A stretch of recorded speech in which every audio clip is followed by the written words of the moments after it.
In our first story, government says it has begun engaging the authorities in China in renewed efforts to rein in illegal mining, popularly referred in Ghana as galamsey. Distraction to the environment and the pollution of the country's water bodies as a result of the practice is said to have assumed a larger scale with the involvement of Chinese nationals who deploy heavy machinery. The Lands and Natural Resources Minister, John Peter Amewu, says government, as a first step, intends to track the over $2.3 billion in gold exports to China in 2016. Matilda Pomaga has a lot more. Water bodies, arable lands and forest reserves have been destroyed by activities of illegal miners and in some cases small and large-scale miners. With the use of very sophisticated equipment and poisonous chemicals such as mercury, illegal miners have completely destroyed the environment. The situation, which is currently out of control, has sparked a national conversation, with many calling for a complete ban on mining.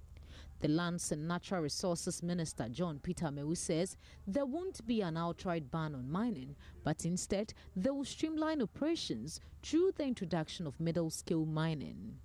Comparatively, we will agree that the large-scale miners, though they are also destroying the environment, not on a vast scale as what we are witnessing. The mid-tier, what it seems to do is that it will be properly regulated. The sizes of the acreages are going to increase in numbers, and so that there will be some element of regulation, proper regulation. If you are coming for a mid-tier regime, it's just going to be the same as the large-scale regime. And so the small scale, we're going to take out the use of the heavy earth-moving equipment that we are seeing currently. The excavators, the D6, the D8, we'll take that one out from the... The involvement of Chinese nationals in illegal mining is a common practice in Ghana. The Chinese mission in Ghana hopes to help government address the menace. A delegation from the Chinese embassy who paid a courtesy call on the Minister of Lands assured government of its commitment to deal with recalcitrant nationals.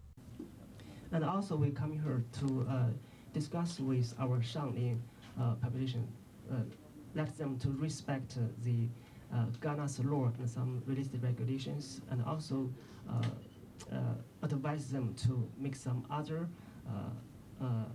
business here, not only mining.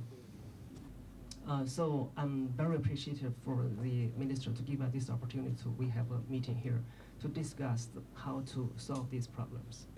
By this meeting, I hope by this meeting, the minister can give us some latest information or policies about Ghana government to deal with the mining business. The minister also outlined other measures it intends taken to halt illegal mining in the country. The president has put together 5 ministerial team, involving myself, my ministry, water and sanitation, environment, local government, regional reorganizations, to come out and see how we can, number one, address what we are doing, and number two, to come out with a reclamation strategy. We have made some budget about the reclamation. There are certain individuals that are also prepared to support. So yes, the water courses have been destroyed, the forests have been destroyed. We can't leave it, on its own. So we need to come and reclaim some of these areas, especially the water bodies, to see how we can, get back. It's we're not saying that within the next 2 weeks you go and see a clean water, but the belief is that if you're able to stop them for a prolonged period of time, and this stoppage it should be sustainable over the period. We have seen the combat nature that happened. It was not sustainable, and that is why we are back to square one. So this is going to be a sustainable effort to make sure within the period of 5 years, as I've stated in the MMIP, the Multilateral Mining Integration Project, we should be able to, address some of this thing. Meanwhile, the ministry intends holding a broader stakeholder engagement with traditional leaders to chart a way forward. Matilda Pomaga for Joy News, Accra. Meanwhile, the Chief Executive of the Minerals Commission, Dr. Tony Obing, says Ghana has not succeeded in ending illegal mining, mainly because of the high-profile figures profiting from the phenomenon. He, however, believes a strict enforcement of the country's laws without fear or favor should be enough to deal with the menace, which has so far destroyed several rivers and other water bodies in parts of the country. Kind of people there you will not believe. You will find big people, big politicians, big religious people, people praying for others to go and do galamsey and make money and all that. But the most exciting thing for now is the mobilization of public opinion. I can see there is huge public opinion now against illegal mining. There were times when I have been in the system for quite some time, so I understand. When we spoke about illegal mining, people would easily come and say, oh, but these are being done by poor people, they are aching out a living. I have seen some NGOs and even sometimes the media also jumping quickly into the side of the illegal miners. But now things have come to a head because of its serious devastating impact that we see. Now we, in the next, between now and maybe 5 years, if we are not careful, we will have to import water to drink. And so seriously, now the public's opinion is in favor of an action to stop illegality. We should stop those who are doing the illegal mining. We should see illegal mining not as a regulatory thing. You cannot just use the military alone, but it is also the enforcement. The law says don't do illegal mining. The law says foreigners must not be involved in small-scale mining. So the only way you can do it is to use the force. The 2016 National Best Maize Farmer, Kofi Vignon, has landed a multi-million-dollar deal to supply thousands of tons of tiger nuts, maize, ginger, chili pepper, raw cashew nuts and other vegetables to 4 international agro-processing companies from next year. The 4 companies involved in the 5-year deal are based in Italy, the Netherlands and India. Kofi Vignon tells Joy News' Nestor Kafui-Ajoma he signed the agreement at an international agri-fair in Germany. According to Kofi Vignon, the deal was sealed at the 5-day 2016 BioFach Organic Fair held in Nuremberg, Germany, when they brought together actors in organic farming and industrial players across the world. The 5-year contract with the foreign partners required the supply of 50,000 metric tons of maize per week, 500,000 metric tons of ginger per year, and 10,000 tons of tiger nuts. Kofi Vignon noted that the move is expected to boost agricultural export revenue and create massive jobs along the value chain. He said his visit to German farms has taught him great lessons in farming. I visited some few farms, and I happened also to witness the land preparation. And you could see that they don't have the fertility of land. So what they do is that they have to travel hundreds of kilometers to move cow dung to come and put it on the land and plow it. And they're going to do this thing 3 times before they can start the planting. But Ghana, we are not faced with such a challenge, but we are still doing zero when it comes to agriculture.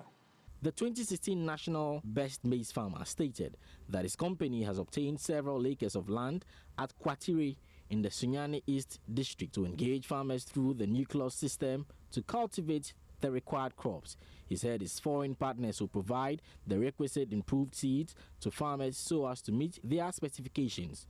Kofi Vignon indicated that his company could provide jobs for the youth through this project if government will provide the financial support. This particular project, we wish we get some finance to execute this project. And I tell you, our vision is to give direct and indirect jobs for over 10,000 youth of this country. And it is in our vision and mission. So we wish we get support. We wish we get some support from government. Mr. Vignon says his company is targeting to train 150 farmers, mostly women in the Brong-Ahafo region, to get familiar with organic farming for the purpose of the 5-year multi-million-dollar project. This, he said, will be expanded to involve many other farmers across the country. Kofi Vignon signed a deal with AgriBio SRI in Italy, Doan's Food Ingredients and Stell and Van Koot Limited in Netherlands, as well as Swastik Enterprises in India for a 5-year supply. Favor Nunu, reading for Nestor Ajoma. Well, we have to turn attention to other stories. And from the presidency, President Akufo-Addo has directed an indefinite, immediate freeze on the purchase of vehicles by all government ministries, departments and agencies. The directive is contained in a letter intercepted by Joy News, signed by the Chief of Staff, Akosua Frema Osei-Opare, and directed to all heads of ministries, departments and agencies who have now been asked to make do with existing vehicles in their pool. Deputy Chief of Staff Abu Jinapo confirmed to Joy FM the President's directive was in line with his pledge to protect the public purse. He says there will be no wholesale replenishment of government's fleet of vehicles as has happened in the past. Norm has been that when new governments are inaugurated, the government takes steps to replenish the transport pool of the presidency, of various ministries, departments and agencies of the government. The President, through broad consultation, has come to the conclusion that given the extraordinary financial and economic circumstances of our country, he intends to depart from the norm that are already articulated and therefore give this directive through the Honorable Chief of Staff to all ministers, departments and agencies that allocations for capital expenditure should not be channeled towards the acquisition of vehicles. What we are responding to is a mandate given to President Akufo-Addo by the Ghanaian people. The sentiments, the views, and the aspirations of the Ghanaian people which catapulted President Akufo-Addo to the presidency of this country. The minority in Parliament is raising red flags over what it says is an overload of projects at the office of the President for the 2017 financial year, a situation it describes as dangerous. Parliament on Monday approved a budget of some 1.56 billion Ghana cedis for the Office of Government Machinery for 2017, an amount the minority describes as exorbitant. The minority says plans by the President's office to directly supply farming inputs to farmers and also undertake sanitation programs is uncalled for. Minority spokesperson on finance, Atoke Silforson, told a media briefing Monday that the move will hamper the effective implementation of these projects. You have a Ministry of Agric, and you are going to send money to the Office of Chief of Staff for the purposes of agric input. What is the Ministry of Finance? What is the use of the Ministry of Agric? That the Chief of Staff's office has the requisite knowledge on agriculture to procure agric input that is required by this country. Do they know about it? It's a question we want to ask. We also want to find out that One Village, One Dam, Water for All projects are indeed projects that should go to water resources and sanitation. But now we are going to see the Chief of Staff's office going to take care of water project, One Village, One Dam. Sanitation project is now going to be done by the Office of the Chief of Staff, not the minister. So you will now see Zoom Lion's office taking care, or now going to the Office of Chief of Staff. They will now take care of sanitation. The water project, the Ministry for Water Resources and Sanitation and Water Resources, has 25 million, the whole ministry, for CAPEX. And 25 million, one project under the Office of the Chief of Staff, the sanitation project, is 44 million, far bigger than what the ministry is going to get. So you've created a ministry, but you are depriving them from the resources to work. So why did you create a ministry? This is our concern. What also saddens us clearly is when you go to goods and services. An amount of 132 million Ghana cedis has been allocated to the Office of the Chief of Staff. 132 million Ghana cedis. What are they doing at the Office of the Chief of Staff? In fact, 132 million Ghana cedis in terms of goods and services is more than Parliament of Ghana's goods and services of 1.7 million.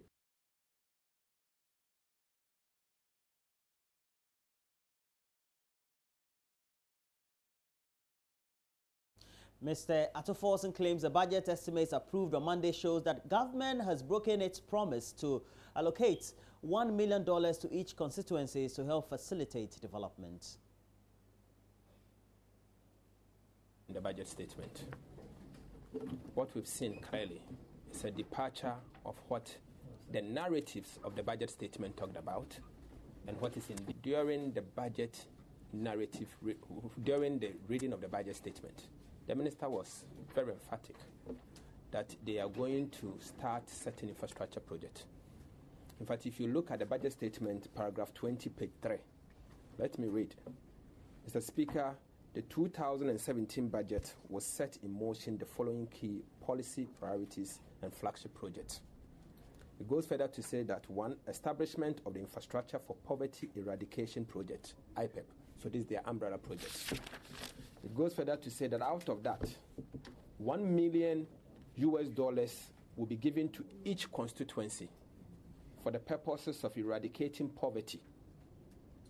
It goes further to say that they will implement one district, one factory program, and said that they will establish the Zongo Development Fund. What we have seen in the budget statement, particularly the estimate is simple. They have allocated an amount of 992 million Ghana cedis. They claim that it is equivalent of $1 million for each constituency. What we are saying is that even if you decide to take the end period exchange rate of 4.181, charitable enough, as of December 31st, 2016, the exchange rate to the dollar was 4.181. So if we decide to take that one and multiply it by $275 million, it doesn't give you 992 million Ghana cedis. It gives you in excess of 1 billion Ghana cedis. In fact, about 1.2 billion.